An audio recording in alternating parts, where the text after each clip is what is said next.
میزان اندیشه، تحلیل و بررسی موضوعهای داغ روز از دیدگاه کارشناسان ساحه. میزان اندیشه، برنامه تحلیلی در رادیوی فرهنگ با زیورشاهی اکتمشاه.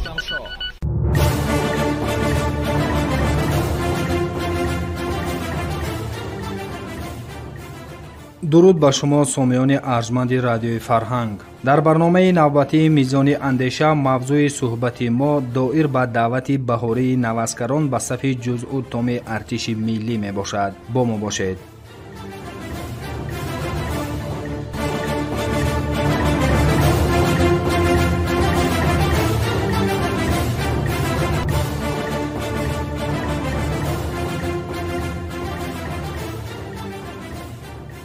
شنوندگان گرامی، مورد به یادآوری است که هنوز 1 مارس سال 2023 فرمان پرزیدنت جمهوری تاجیکستان محترم امامعلی رحمان تحت رقم 541 درباره به احتیاط رخصت دادن خدمتیان حربی که مهلت مقرر گردیده خدمت حربی را ادا نموده‌اند و دعوت نوبتی شهروندان سالهای تولد 1996 2005 جمهوری تاجیکستان به خدمت حربی به تصویب رسیده بود. به این خاطر از 1 اپریل سال روان دعوت بهاری به خدمت حربی که دوام ماه‌های اپریل و می جریان می‌یابد در تمام شهر و ناحیه‌های مملکت آغاز گردید و خوشبختانه برخی از ناحیه‌های کشور وابسته به این معرکه مهم سیاسی در روزهای اول از اجرای نقشه حسابات دادند. شنوندگان گرامی، دایر به جلب جوانان به صف قوه‌های مسلح مملکت با افسر مرکز مطبوعات وزارت مدافعه مایور باقی شریف زاده صحبت داشتیم که فشرده آن را به سمعتان می‌رسانیم. با آغاز گردیدن دعوت بهاری شهروندان به خدمت حربی در نخستین روز دعوت با تشکیل چاره‌بینی‌های روز دعوت شونده در همه شهر و ناحیه‌های جمهوری اولین شده در کشور شهر و ناحیه‌های ولایت مختار کوهستان بدخشان از اجرای پوره نقشه پیش بینی شده گزارش دادند. نتیجه فعالیت خوب مسئولین مقامات وابسته دولتی دعوت در شهر و ناحیه‌های تابع جمهوری است که علاقه ناحیه‌های لخش، نورآباد، رشت، تاجیک‌آباد، سنگوار و شهر وحدت دعوت و گسیل جوان پسران سین دعوتی را به انجام رسانیده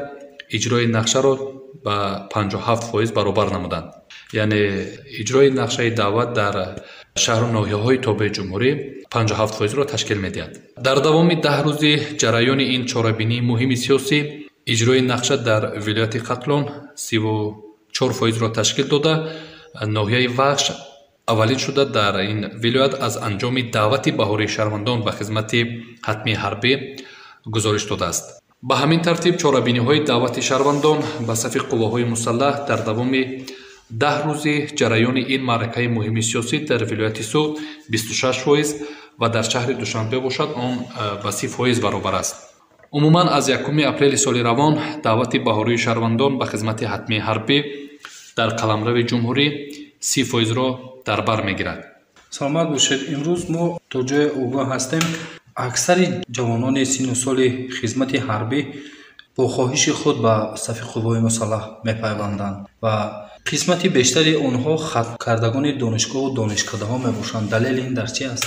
بله، امروزها جوانان سن دعوتی شهر و ناحیه‌های جمهوری بسیار یک عزم و اراده قوی دارند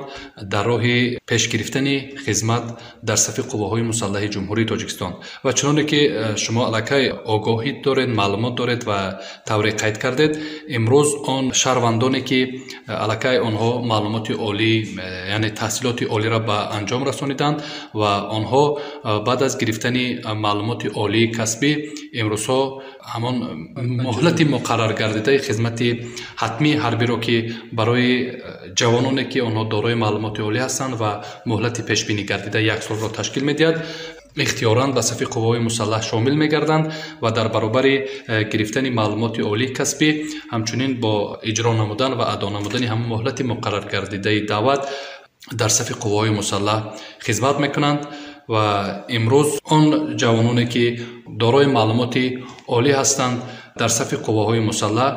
خدمت میکنند و با مسئولیت بلند آن وظیفه‌ای که هنگام خدمت بر دوش آنها واگذار می‌شود اجرا می‌نمایند. شاید برای همین خبرکردگان دانشگاه و دانشکده‌ها و عموما اختصاصمندان در صف قوای مسلح یگان امکانیت و یگان سبکی‌ها باشد، نمی‌دانم چگونه یگان اکنون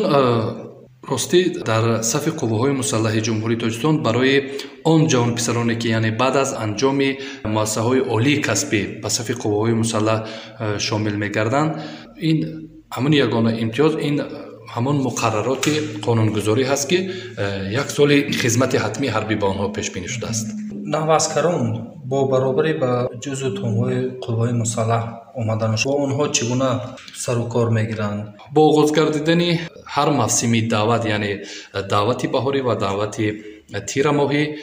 در برابر دعوت و گسیل جوان پسران به صف قواهای مسلح، همچنین در قسم واحدهای نظامی نیز آمادگی‌ها برای قبول و جابجاکنی نواسکران در دایره نقشه چاره‌بینی‌ها متشکلانه راه اندازی کرده می شود و در اساس فرمایش کماندران جزء تام در همه قسم و واحدهای نظامی افسران مسئول و شخصان مسئول حساب افسران صاحب تجربه و آن سرژانتانی که آنها در رفت خدمت یعنی انتظام نمونوی دارند با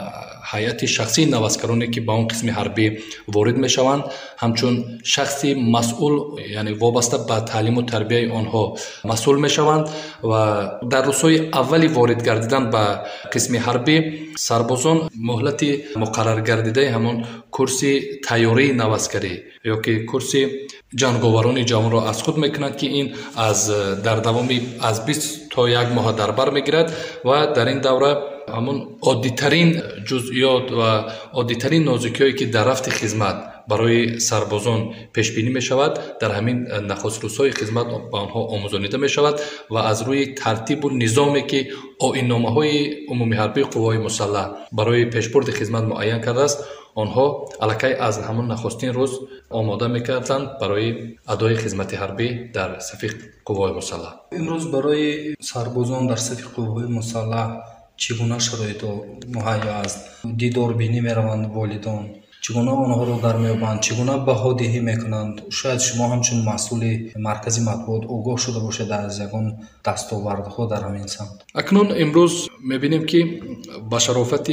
استقلال دولتی و دستاوردهای 30 سال آن که در همه ساحه‌های جامعه ما را این مظفریت و این دستاوردها را الکی نائل گردیدیم. امروز در ارتش ملی تاجیکستان نیز هیئت شخصی آن از هم از لحاظ مادی هم از لحاظ تکنیکی و هم از لحاظ قدرت دفاعی دستاوردهای نظررس را نائل گردیدند و برای افسران و سربازان امروز در صف قواهای مسلح جمهوری تاجیکستان بهترین شرایط و امکانیت‌ها بهره پیشبرد خدمت مسئولیتناک حربی فراهم آورده شده است. زیرا خدمت حربی این همیشه در مرکز دقت رهبرت عالی مملکت به واسطه سرفرمانده عالی قوای مسلح جنرال ارتش محترم امامعلی رحمان قرار دارد و با نظر داشت مسئولیت بلند خدمت حربی و در زمینه همین توجه راه اندازی گردیده از جانب رهبرت عالی مملکت امروز خدمتچیان حربی قواهای مسلح جمهوری تاجیکستان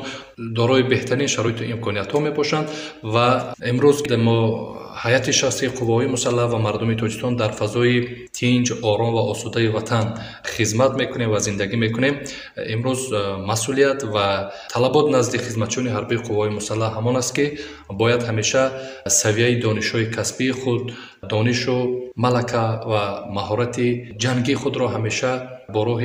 تجربه آموزی از قدرت‌های جهانی، از نیروهای جهانی و با راه مشغولیت‌هایی که در قواهای مسلح از روی فن‌های دقیق نظامی و که راه اندازی کرده است باید پیوسته صیقل دانش و تجربه و مهارتی کسبی کنند تا که همیشه آماده باشند برای اجرای وظیفه‌های مسئولیتناکی که در نزد خدمتچیان حربی واگذار شده است. تشکر زیاد. خود شما تا جای من معلومات دارم در ساحه تجربه کافی دارید، طولی سالان زیاد از فعالیت میکنید در سمت مذکور. خود همین معرکه دعوت نواسکران را امروزها نسبت به سالهای قبلی چگونه بهاگذاری میکنید؟ یعنی چگونه جریان مییابد، چگونه به انجام مییابد؟ واقعا همین اگر ما از نگاه تربیه حربی وطن دوستی جوانان نظر کنیم، امروز هر یک فرد دیار پیش از همه جوانان ما با یک احساس والای وطن دوستانه هنگامی آغاز چاره‌بینی های دعوت شهروندان به خدمت حربی آمادگی خود را بیان می دارند. یعنی از غرور و افتخار شهروندان ما، آن جوانان سینی دعوتی کشور ما امروز هویدا است که آنها همیشه آماده هستند برای اجرای وظیفه کنستیتوسیونی خیش، برای اجرای رسالت فرزندی خود در نزد مادر وطن. زیرا به اندیشه من همچون جوان، همچون یک فرد جوان این دیار، این مرزبان، وطن این اما خانه در ماست که با همین مسئولیت بزرگ امروز ما میتوانیم وطن را حفظ کنیم، حمایه کنیم. یعنی حمایه و حفظ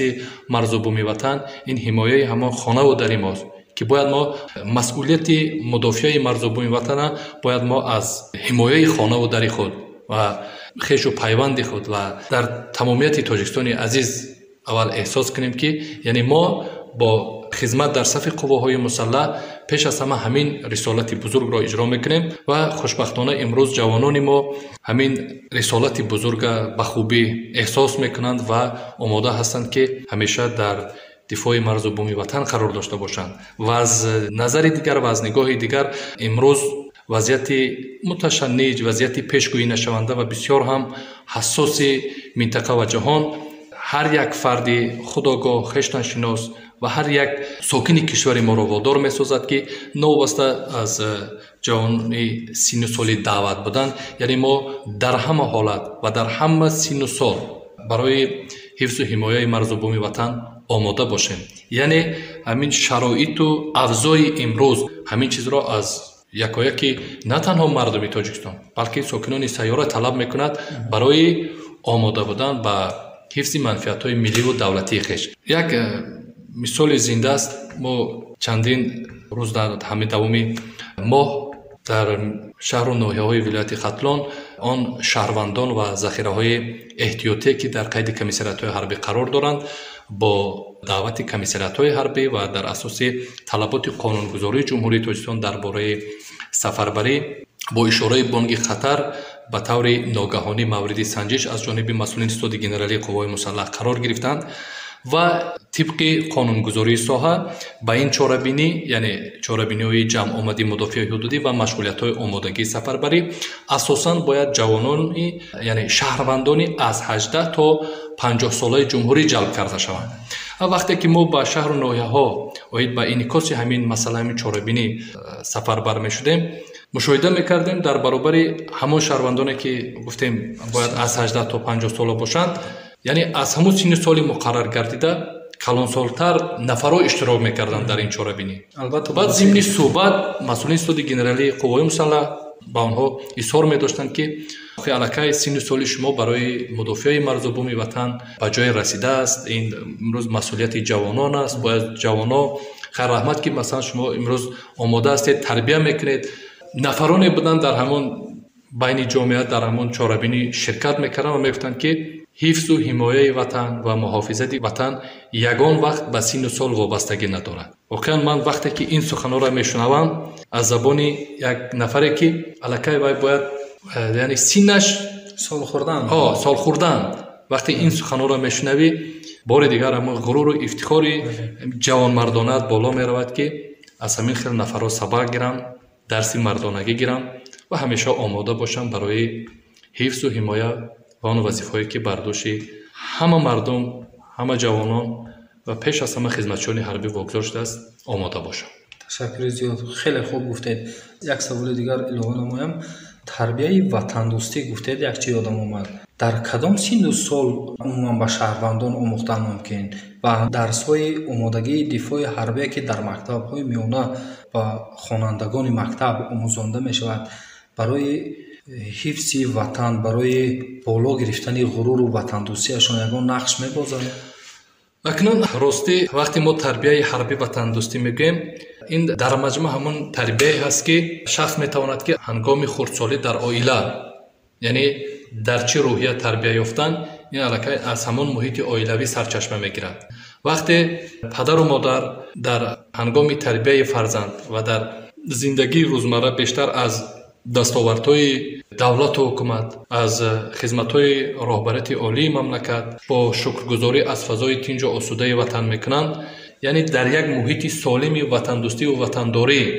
фарзанда тарбия мекунанд, аллакай аз ҳамон рӯз дар ғуруру ниҳоди насли навраси мо тарбияи ватандӯстӣ, тарбияи ватандӯстӣ боло меравад ва тарбияи ҳарбӣ бошад. Вақте ки дар тарбияи ҳарбӣ ин чӣ медорад? Масалан, имрӯз дар барномаи таълимии муассисаҳои таҳсилоти миёнаи умумии мо толибилмони синфҳои болои, асосан хонандагони синфҳои 10-11 ба омӯзиши таълимоти омодагии ибтидоии ҳарбӣ, омодагии дифоии ҳарбӣ ҷалб карда мешаванд ва дар ин давра аллакай онҳо ба таълимоти ҳарбӣ фаро гирифта мешаванд ва дар ин давра аллакай масъулияти онҳо дучанд мешавад, ҳам тарбияи ватандӯстӣ ва ҳам тарбияи ҳарбӣ, яъне тарбияи ҳарбӣ ватандӯстӣ. ва дар ин машғулиятҳо онҳо асосан ба таври мухтасар оид ҳамон муқаррароте ки дар оинномаҳои қувваҳои мусаллаҳи ҷумҳурии тоҷикистон омадааст, ба таври мухтасар вобаста ба сохт, таркиб ва хусусиятҳои ҷангӣ, аслиҳаҳои сабуки ҷангӣ ва дар ҳамин давра аллакай вобаста ба авзои минтақаву ҷаҳону вазъияти ҳарбӣ сиёсӣ, яъне ҷаҳонбинӣ ва мафкураи сиёсӣ пайдо мекунанд ва маълумоти бештар мегиранд. Чандин соли охир тавре дар поён гуфта гузаштем, имрӯз ҷавонони мо, мардуми мо дарк мекунанд амин муҳимияти хизмати ҳарбӣ дар сафи қувваҳои мусаллаҳ ва бесабаб нест ки хизмати ҳарбӣ ва артиши миллиро ин мактаби тарбияи ҳаёт мегӯянд. воқеан ҳамон тартибу низоме ки дар 4 оинномаи қувваҳои мусаллаҳ омадааст, вай дар маҷмӯъ шаклан ҳамон ҷавонро дар рӯҳияи як тарбияи ҳаёт, дар рӯҳияи тарбияи зиндагӣ, дар рӯҳияи ҷавонмардӣ, садоқатмандӣ тарбия мекунад. ва анамин масъулият ва ҳамин муҳимияте имрӯз ҷавонони мо, падарону модарони муҳтарами мо ҳамин муҳимията ба хубӣ эҳсос карданд ва бо ҳамин мо мушоҳида мекунем ки давоми чандин соли охир шаҳрвандони мо бо як омодагӣ ҳамаҷониба ҳозир ҳастанд дар сафи қувваҳои мусаллаҳ хизмат кунанд ва вазифаи фарзандии худро дар назди ҷомеа иҷро намоянд.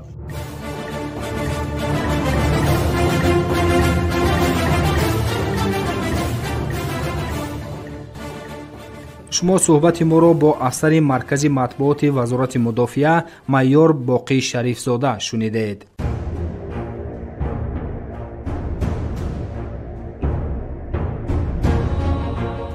марзи нангу номус, марзи мардони ҷасоратманду пирӯз, садоқатманду соҳиб ирода, меҳани фарзона фарзандони озода, марзи мардони дар ҳифзи ватан пайваста омода. ин ҷо тоҷикистон аст.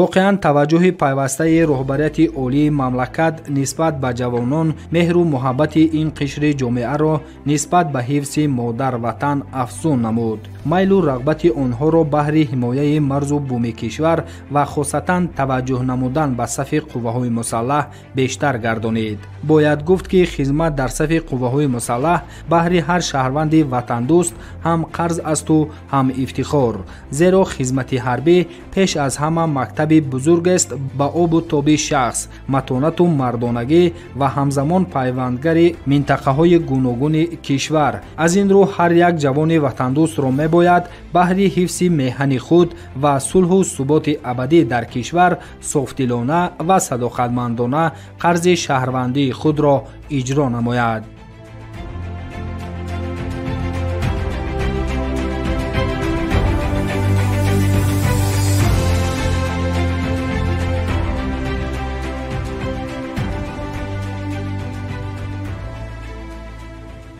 سامیان ارجمند، در اینجا برنامه نوبتی میزان اندیشه به فرجام میرسد. پی آماده نمودن برنامه مؤلف و صحبت‌آرا من زیورشاهی اوکتمشاه بودم. برنامه‌های دیگری رادیوی فرهنگ ادامه دارد. با ما باشید.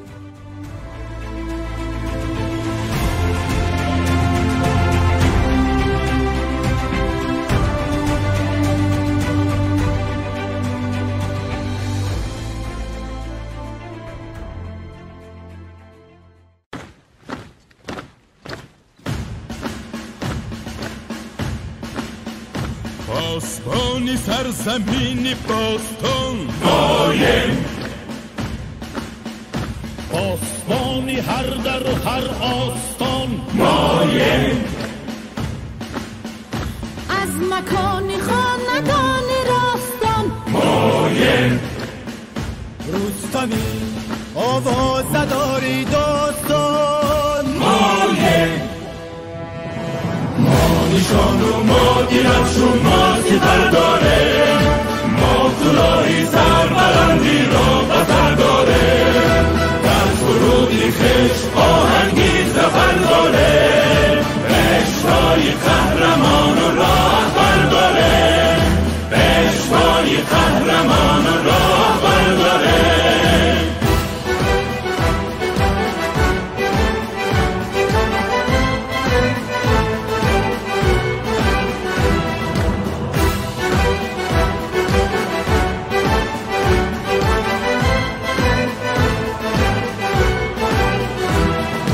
لشکری ناموز داره سلاحی نن، سنگ ما سرباز تابد کوهی تو سرهنگ، سنگری اقبال ما را ساختن از سنگ، صلح را ما هیچ سازیم از وبای جنگ، از وبای جنگ، ما نشان و ما درفش و ما سپر داریم،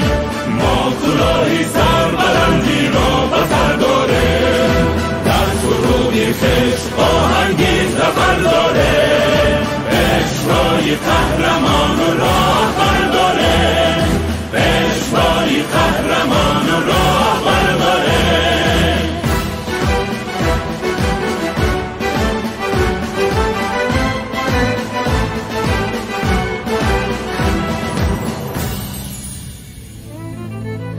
در جهان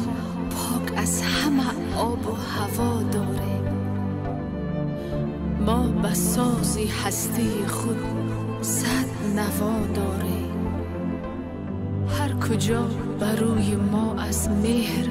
در باز است، بر همه دردی وطن داری دوا داره، دوا داره، دوا داره. پاسبان سرزمین باستان مایم، پاسبانی هر در و هر آستان مایم، از مکانی خاندان راستان مایم، رستمی آوازداری داستان مایم، ما نشان و ما درفش و ما سپر